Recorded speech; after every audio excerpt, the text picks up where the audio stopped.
Кайырлы күн достар, бүгін глютенсіз дәмі тіл үйретін трайфл десертін әзірлейміз. Менің каналыма жазылуды ұмытпаңыздар, алдағы уақытта осындай пайдалы рецепттермен бөлісіп отырамын.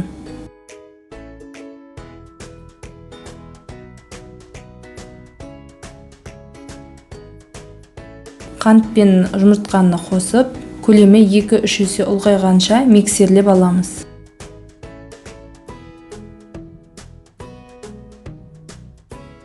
Оның үстіне ертілген сармайды қосып, тағы да миксерлейміз. Бөлек ыдысқа әмбебап глютенсіз ұн, какао ұнтағы және қопсытқышты қосып араластырамыз.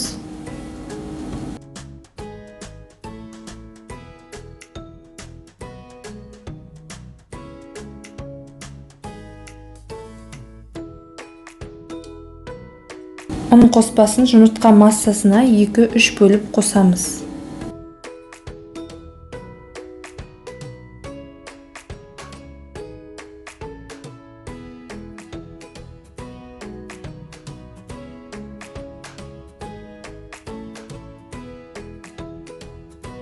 Үстіне ыстық суды біртіндеп құямыз.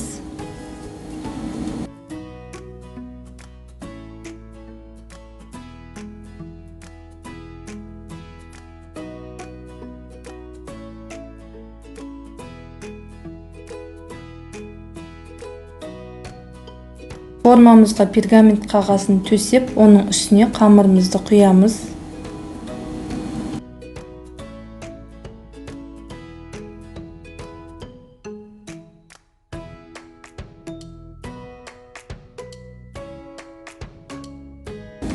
Бетін тегістеп шығамыз.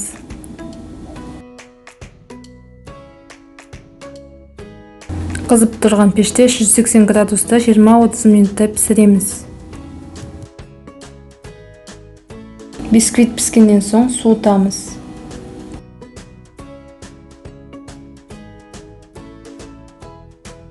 Ыдысымызға салқын кілегейді құйып, қою болғанша миксерлейміз.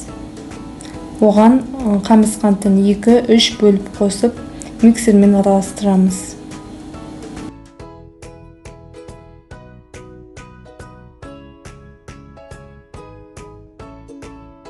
Үстіне маскарпонені салып, блендермен еземіз, яғни түйіршік болмасы үшін. Егер блендер болмаса, миксерлей берсеңіздер де болады. Бисквитті қолмен үгітеміз.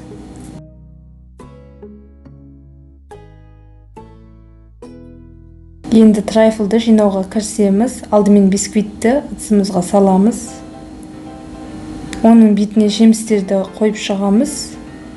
Кейін оның бетіне кремімізді жағып шығамыз.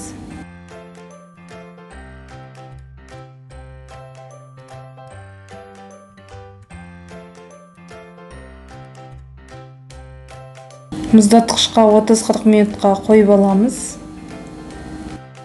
Глазурды дайындау үшін оны су моншасында шоколад пен кілегейді шоколад ергенше ертіп аламыз. Оны суығаннан кейін трайфлдың үстіне құйып шығамыз. Бетін қалауыңызша әсемдейсіздер.